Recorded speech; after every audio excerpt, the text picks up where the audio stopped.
दोस्तों दिल्ली के रामलीला मैदान में रेखा गुप्ता जी का ओथ सेरेमनी तो आपने देखा ही होगा। ऐसा ही मंजर हमने 10 साल पहले भी देखा था और तब केजरीवाल की गवर्नमेंट बनी थी। और केजरीवाल के ओथ वाले दिन जो भाषण हुआ था उसमें केजरीवाल ने ये बोला था कि मैं पूरा का पूरा जो वीआईपी कल्चर है वो खत्म कर दूंगा दिल्ली से, और जो मैं 2013 में नहीं कर पाया वो फिर से करके दिखाऊंगा और अहंकार को मैं दूर रखूंगा। लेकिन वो सारी चीजें सिर्फ मिथ्या निकली। केजरीवाल ने जिस तरह से पिछले 10 साल में भ्रष्टाचार किया उसको देखते हुए लोगों ने केजरीवाल को हमेशा के लिए भगा दिया।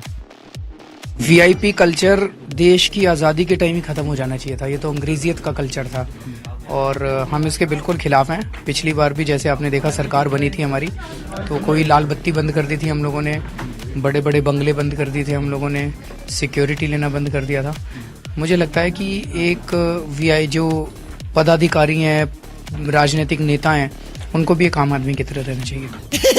एक्टिंग है। और मैं चाहता हूं कि कांग्रेस और बीजेपी वाले भी कहें कि वो लाल बत्तियां इस्तेमाल करना बंद करेंगे और बड़े बंगले नहीं लेंगे, छोटे जैसे आम आदमी रहता है वैसे वो भी रहेंगे। तो आपका ये दावा कि आप पुलिसिंग को बेहतर कर लेंगे, ये भी कह रहे हैं कि आपको, आपके विरोधी ये भी कह रहे हैं अरविंद जी कि आपको हेलीकॉप्टर मिल जाएगा सरकारी, आपको सरकारी प्लेन मिल जाएगा जो दिल्ली में सुविधा नहीं है। इसीलिए आम आदमी पार्टी की इतनी दिलचस्पी पंजाब में है। मोटा पैसा, बॉर्डरिंग स्टेट, सुरक्षा के नाम पर ये सब चीजें जो अरविंद केजरीवाल अभी सुविधा नहीं भोग पाते हैं वो सब भोगना चाहते हैं। मतलब हेलीकॉप्टर लेने के लिए पंजाब के चुनाव लड़ रहे हैं। अब ये बताइए मुझे, आपने अपने प्रोमिसेस में कहा है कि 1 महीने में नशे का कारोबार खत्म कर देंगे, क्योंकि हम ड्रग्स पर बात कर रहे हैं। ये कैसे संभव है जो काम सालों साल में नहीं हो पाया? नहीं, मैंने ये नहीं कहा। अच्छा, हमने ये कहा है कि 1 महीने में उसके ऊपर नशे पे वार करने का सिलसिला शुरू हो जाएगा। मैं समझता हूं कि 6 महीने के अंदर आपको उसके अच्छे खासे रिजल्ट्स मिलने चालू हो जाएंगे। सुना आपने, आतंकवादियों के साथ संबंधों की ओर इशारा कर रहे हैं आपकी पार्टी के साथ राहुल गांधी। वो मेरे को ही आतंकवादी बोल रहे हैं। अब ये राहुल गांधी मेरे को आतंकवादी बोलते हैं, चन्नी साहब मेरे को काला बोलते हैं। ये क्या है? ये ऐसे देश का फायदा होगा? दिल्ली के अंदर 5 साल के बाद जब मैं जनता में गया था, मैंने उनको कहा था मैंने आपकी बिजली ठीक करी, पानी ठीक करा, स्कूल बनाए, अस्पताल बनाए, मैंने तो गालियां नहीं दी थी। तू है कौन रे? ये कहा गया पिछले चुनावों में भी कि आपकी पार्टी की फंडिंग कनाडा से होती है, खालिस्तानी लोग आपकी पार्टी के साथ जुड़े हुए हैं। शायद उसी ओर इशारा कर रहे थे क्या राहुल गांधी? इसको क्लियर करना जरूरी है इस चुनाव के मौसम में। मेरे को जेल भेज दो। कोई 10 साल पुराना, 15 साल पुराना वीडियो था जिसमें वो थोड़ा सा पी के झूम रहा है कहीं पे, तो इसका मतलब भगवंत मान कट्टर ईमानदार आदमी है, इनको उसके खिलाफ कुछ नहीं मिला। भगवंत मान सर्टिफिकेट लेके आया है चन्नी साहब से, बादल साहब से, प्रधानमंत्री जी से कि पंजाब का सबसे कट्टर ईमानदार आदमी भगवंत मान है। तो आपको पीने वाले भगवंत मान के साथ आपत्ति नहीं है अगर वो शराब पीते हैं? भरोसा है करेंगे उनके काम कार्यशैली पर? आप मेरे को बताइए आप मेरे पिछले बताइए, जैसे कल एक इंटरव्यू दे रहे थे, वो अफवाहें तो कोई भी फैला सकता है। दोगले की औलाद, कौन सी फिल्म लाया है? कोई भी सरकारी अधिकारी या विधायक लाल बत्ती की गाड़ी इस्तेमाल नहीं करेगा, ये अभी के एजेंडा पे है। कोई भी अधिकारी या पॉलिटिशियन अनावश्यक सुरक्षा नहीं लेगा, ये अभी एजेंडा के ऊपर है।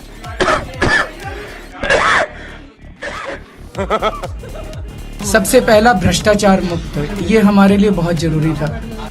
इसमें एक बड़ी इंटरेस्टिंग पहल की गई। जनता से ये कहा गया कि भाई अब अगर आपसे कोई रिश्वत मांगे तो आप मना मत करना, आप उसका रिकॉर्डिंग कर लेना, अपने मोबाइल पे ऑडियो रिकॉर्डिंग कर लेना, और जब वो पैसे मांग रहा है और हमें लाके दे देना, हम ट्रैप करेंगे। एक तरफ जहां हमारी सरकार चाहती है कि भ्रष्ट लोगों के मन में खौफ पैदा हो, दूसरी तरफ हमारी सरकार ईमानदार ऑफिसर्स को और अच्छे लोगों को प्रोटेक्शन देना चाहती है और उनको इनाम देना चाहती है और उनको इज्जत बख्शना चाहती है। और अभी रिसेंटली जो धरना दिया था, धरना ठीक था गलत था, हर आदमी की अपनी अपनी राय हो सकती है, लेकिन महिलाओं की सुरक्षा के लिए था वो धरना। तो हम लोग हाथ पे हाथ बैठ के नहीं रह सकते, हमें उसको सुदृढ़ करना पड़ेगा। हम ये नहीं कह सकते दिल्ली पुलिस हमारे कंट्रोल में नहीं है, दिल्ली पुलिस हमारे कंट्रोल में नहीं है। हम तो वीआईपी कल्चर के पूरी तरह खिलाफ हैं और नेताओं को तो इस देश में वीआईपी की तरह बिल्कुल नहीं रहना चाहिए। एकदम आम आदमियों से एक हो, एक आम आदमी जैसा नेता होना चाहिए। और जो आपका नो वीआईपी कैंपेन है, एनडीटीवी के नो वीआईपी कैंपेन को मैं पूरी तरह सपोर्ट करता हूँ।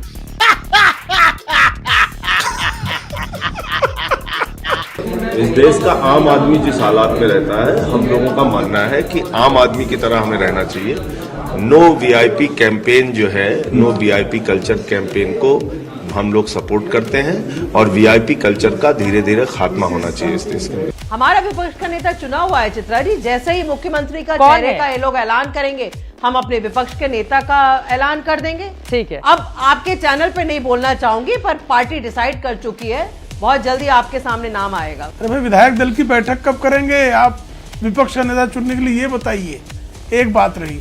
दूसरी बात, अफवाहें फैलाना और अफवाहों में जीना, अफवाह तंत्र चलाना, यही जो है केजरीवाल सीख कर आए थे, यही केजरीवाल ने 11 साल तक किया और केजरीवाल यही अफवाह फैलाते फैलाते जो है सत्ता से पतित हो गए, उनका पतन हो गया। अब भी अफवाह फैलाने का इनका जो काम है वो बंद नहीं हुआ है। भारतीय जनता पार्टी के किस विधायक के रीना गुप्ता संपर्क में चली गई? किस विधायक ने इनसे बता दिया कि हम एलजी को परिवर्तित करने के लिए हम प्रधानमंत्री जी के यहाँ जा रहे हैं? अफवाहें, निरा अफवाह, कोरी अफवाह फैलाना और सोचना कि हम इस तरह की अफवाहें फैलाकर जो है अब सुर्खियां बटोर लेंगे। मैं अरविंद केजरीवाल की मैं विधि द्वारा स्थापित भारत के संविधान के प्रति सच्ची श्रद्धा और निष्ठा रखूंगा। जब इतनी बड़ी सफलता मिलती है तो इंसान के मन में अहंकार जागता है, और अगर अहंकार जागता है तो फिर सब कुछ खत्म हो जाता है। सब लोगों को बहुत चौकन्ना रहना पड़ेगा, बार बार अपने अंदर झांक के देखना पड़ेगा कि कहीं हमारे अंदर अहंकार तो नहीं जाग गया।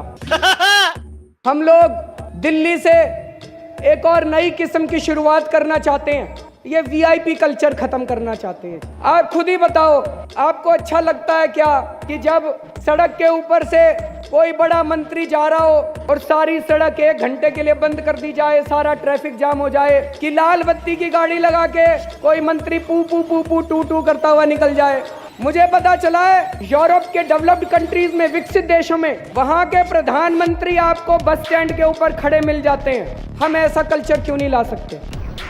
बंद करो, हाथ जोड़ के मैं दोस्तों, दिल्ली इलेक्शन रिजल्ट्स जिस दिन आया उस दिन से लेके आज तक केजरीवाल को किसी ने नहीं देखा है। और केजरीवाल ही नहीं बल्कि इनके जितने भी बड़े नेता थे जो रोज पीसी करते थे, इंटरव्यू देते थे, पॉडकास्ट करते थे और सुबह शाम मोदी को गाली देते थे प्रेस कॉन्फ्रेंस करके, वो सभी नर्म पड़ गए हैं। कोई चिल्ला नहीं रहा पहले की तरह, चाहे वो संजय सिंह हो या मनीष सिसोदिया या सौरभ भारद्वाज या फिर सोमनाथ भारती। इन सबको जोर का झटका लगा है। और यही नहीं बल्कि जो प्रवक्ता टीवी पर आके कल तक चिल्लाते थे, उन्हें अब समझ नहीं आ रहा कि अब हम क्या जॉब करें। अब जो मलाई है उनकी रुक गई है।